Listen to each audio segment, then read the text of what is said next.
Hello everyone, it's Jen. Welcome back to another project for Heffy Doodle. Today I'm showing you how you can create a really easy but pretty ink blended ombre night sky, and I'm featuring these little cute owls from the Hootiful stamp set. There's lots of great sentiments in this stamp set and those owls are just too cute for words. So I'm going to start off with the coloring here. So for their faces and bellies, I decided to do a lighter kind of like a caramel brown color. So I'm using E33 as my darkest, E53 as the mid-tone, and E51 as the lightest. And I just decided to have the shadows kind of more towards the top part of their face and then underneath their neck and around their wings. And I added some darker shades to the bottoms of their bellies as well. Now I did go over this twice just to make sure that there was a nice smooth blend and you could really see those darker colors blend into the lighter colors. For their bodies and their heads, I decided to go with a darker brown color combination. So I'm using E29 as the darkest, E27 as the mid-tone, and then E37 as my lightest. Now this is almost a little bit like a chocolate brown color, but bringing in that E37 brings in a really pretty red undertone. So I really like this combination for our brown owls. Now for the beak and the feet, I'm using E44 and Y28. So this is going to give me like a brownish gold type color. And then moving on to the wood for the tree trunk and then for the branch, I'm using E47 as the darkest color, E44 and E43, and then for the lightest area on the top of that little cut off piece of wood, I'm going to bring in, I believe it's E41. I will show you that marker. So just bringing in that darkest color to lay down the darkest shadow. Now for the darkest color on the top of the stump there, I'm using E44 and then blending that out with the E43, and then we'll have that lightest color. I just wanted it to be a little bit different than the bottom portion. So the bottom portion is going to be darker than the top. And you can see that E41 is quite a bit lighter. It will dry back even lighter once it's dry, and you'll see that here after I get this second coat on. I wanted, like I said, that bottom portion to be darker, so I'm bringing in a lot more of the darkest and the mid-tone there. And then using that same color combination for the branch, I'm just not going to use the E41. So for the greens, I wanted to go with a little bit more of a muted green color, given that this is a nighttime sky. So I'm using G24, and then I'm bringing in this G85.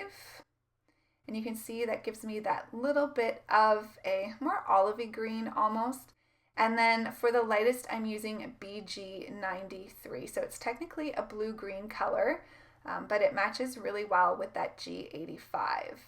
And then again, bringing in that brighter G24 for the tips of my leaves. Now for the moon, I didn't want a yellow moon. I wanted more of a night, kind of white with a bluish undertone. So I'm using C3, C0, and then I'm bringing in the B32 here.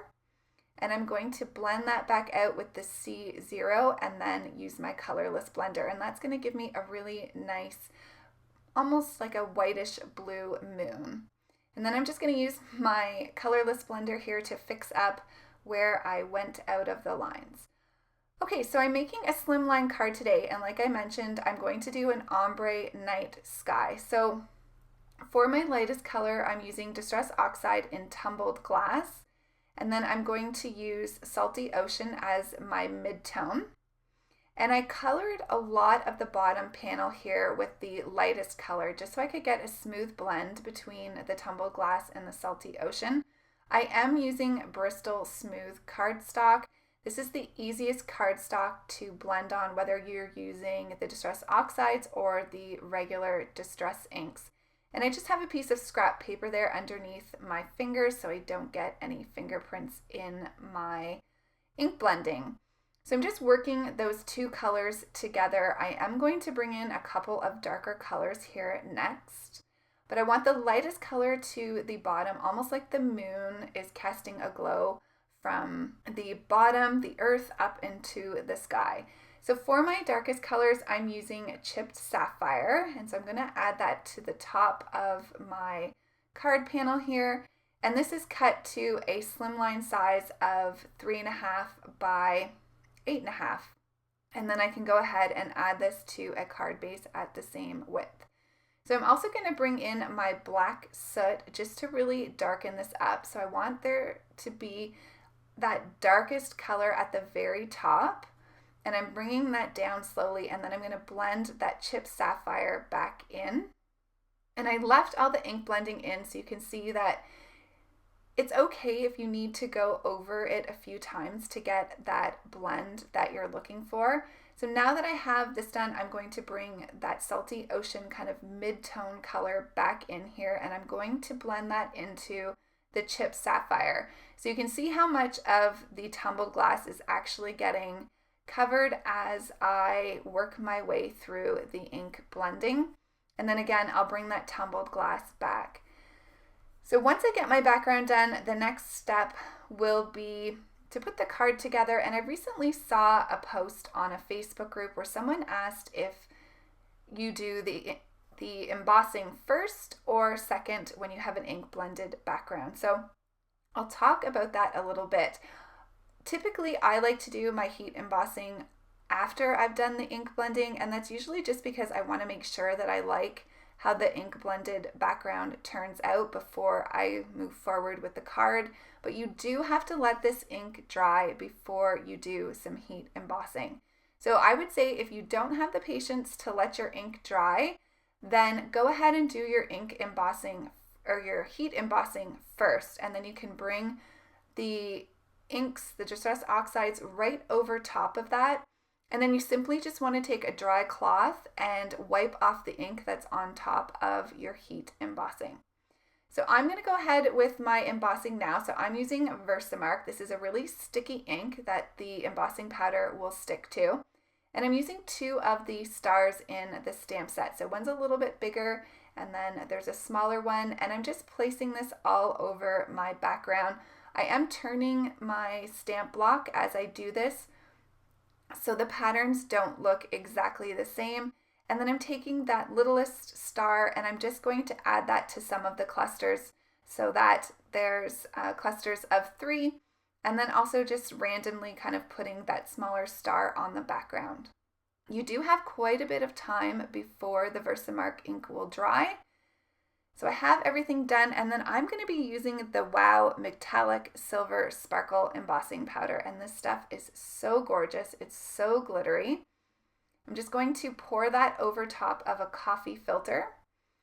And you can see because my background is dry, I did let this dry for several hours and came back to it. It's not sticking anywhere on my card panel here. You can use an embossing buddy, which is like a little powdered bag, or the tool, and both of those will help ensure that your embossing powder doesn't stick on to your background. So I am just heating this a little bit from the back first, and then I'm going to go ahead and heat all my little stars from the front, and you can see that embossing powder melting, and it looks so pretty. So to do the bottom, I decided to take the Grassy borders from Heffy Doodle and cut it out of some of the black cardstock. That way it didn't bring in a different color of green, and I think it plays nicely with the night sky atmosphere that I'm going for. So you can see here I colored up all of the little owls in the stamp set. They're just so cute. I couldn't decide which ones I wanted to use, so I decided to use them all, and that's what I love about Slimline cards is you can use so many images and create a really cute scene card. So I'm going to have 2 of the owls here down to the bottom, and then a couple more in some of the branches moving up towards the top of my card, and then the one flying owl, I'm going to have him closest to the moon. So you can see here with the ombre ink blending, you get that really pretty glow with that lightest color, the tumbled glass at the bottom. And then as you go up, it gets quite a bit darker and just really gives a beautiful effect for a nighttime scene. Now you will notice I haven't done my sentiment yet. I wanted to get all of my little owls in place and set my scene before I did that. So I will come back to that once I have everything glued down to my card panel here. I love those two little owls at the bottom. I feel like it's almost like a mama owl giving a lesson to a younger owl, and I love how his wings are just kind of out fluttering and he just looks so happy, so cute. I'm gonna have this owl here to the left hand side of the card panel, and I did kind of change up how I put those branches on my scene so they looked a little bit different. So that one to the bottom left, I'm using the majority of the branch. And then over to the right where I have the owl, I'm going to add two of them. And I'm not going to have both of those the entire branch. So I'm going to trim those off a bit. And I feel like that just gives those branches a different look even though it's the same stamp. So I went ahead and glued down my moon and my little flying owl. And then I'm going to go ahead and place this last owl down here. I'm just trying to figure out where I want him, and when I'm placing these down, I wanted a bunch of the stars still to be showing. So I was kind of taking that into consideration as I was gluing these guys down for this little scene card. So here you can see I'm going to place that second branch kind of in the middle where there's the opening, and then I'm going to trim quite a bit of that off from my card panel. And you may notice here I do have some really sticky double-sided tape already on the back of my panel. I find with heat embossing your paper can warp a little bit, and so that double-sided adhesive works really great to secure that down to your card base without any kind of bubbling from the heat embossing. So just making sure I have these down nice and secure, and then I'm going to go ahead and stamp my sentiment.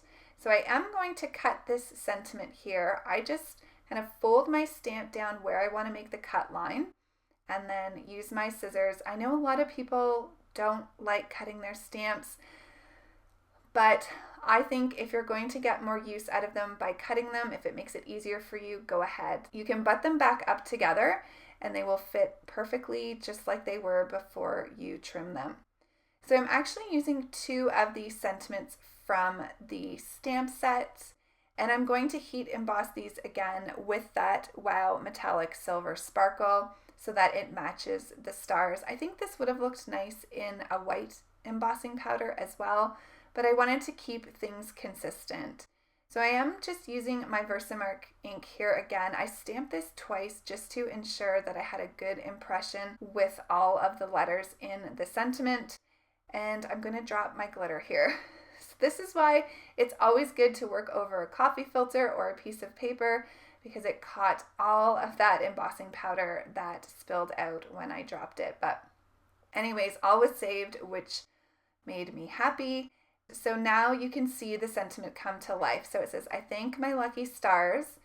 And then the bottom one is for you who, which is really cute. And now because my fingers were kind of on that panel quite a bit as I was creating the card, there were some areas where the heat embossing stuck. So I just used a dry paintbrush to clean that up. And there we go. I've melted my sentiment. I'm going to add some black glaze pen to their eyes. And then a little bit of white dot detail here with a size 10 white gel pen. And that will be it for the finishing touches on this card. So here's a look at the card, and here is the color map with all of the Copic colors I used for today's card. So thank you so much for joining us. Here's a couple more videos for you to watch. Take care, everyone. Have a fantastic day. All the links will be down below for the products that I used. I'll see you soon. Bye.